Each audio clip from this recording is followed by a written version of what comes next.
Learn Excel from Mr. Excel Podcast, episode 2431, Removing Subtotals. Or, why are there 3 numbered buttons to the left of column A? Or, why are there minus buttons and vertical lines to the left of column A? How do I get rid of those? Hey, welcome back to the Mr. Excel Netcast. I'm Bill Jelen. Back in episode 2428, we talked about subtotals. And one of the questions from a friend of mine was, hey, wait a second. I hate subtotals. I never use them, but I get them from people, and I don't know how to get rid of them, which is a great point. If you've never created subtotals before, someone sends you a workbook that looks like this, it's going to be super confusing, right? What are these extra numbers out here, the 1, 2, and 3, and all of these minus signs, and the subtotals? Where did all of this come from? If you've never ventured out here on the far right-hand side of the Data tab to the Outline group, these are called Group and Outline buttons. If you've never created subtotals yourself, how would you know what these are or how to get rid of them? And when you go looking for the Remove Subtotals button, it's not anywhere where you can find it. Classic Microsoft, let's have a very useful command and hide it where no one can ever find it, right? So what we're going to do is we're going to choose just one cell in the data, just one cell, and then come out here to the Data tab on the far right-hand side. Go to Subtotal, like you're going to add more subtotals.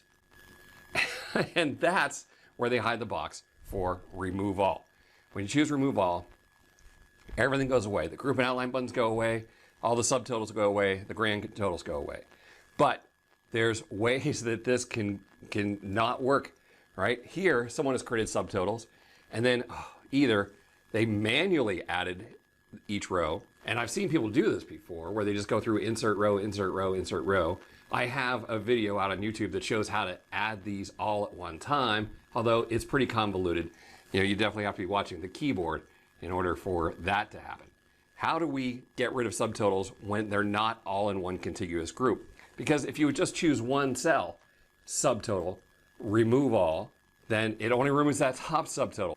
What you're going to have to do in this case is select all data. So Control Home to get to A1, Control Shift End to get to the end of the data set, and then Data, Subtotal. It says that it can't find it. Click OK, remove all. All right, and then we still have the blank rows that someone has inserted. So Control End, Control Shift Home, and now we can just do a sort by any column, and that'll move all of the blank rows to the bottom. I can certainly see how this would be super confusing if you have encountered this. A coworker or a client sends this to you, or you just inherit the workbook from someone, and you're trying to figure out how to get rid of these things. Terribly frustrating, all right? So that Remove All button is the quick way to get rid of them. And now that you know where they are, let's go watch another video. I'll put a link in the YouTube description there to learn how to use subtotals. Well, hey, check out my book, Mr. Excel 2021, Unmasking Excel. Lots of different details in here, 260 pages, all of my favorite Excel tips and tricks, including a lot on subtotals. Hey, if you like these videos, please, down below, like, subscribe, and ring the bell. Feel free to post any questions or comments down in the YouTube comments below. I want to thank you for stopping by. We'll see you next time for another Netcast from Mr. Excel. MrExcel.com.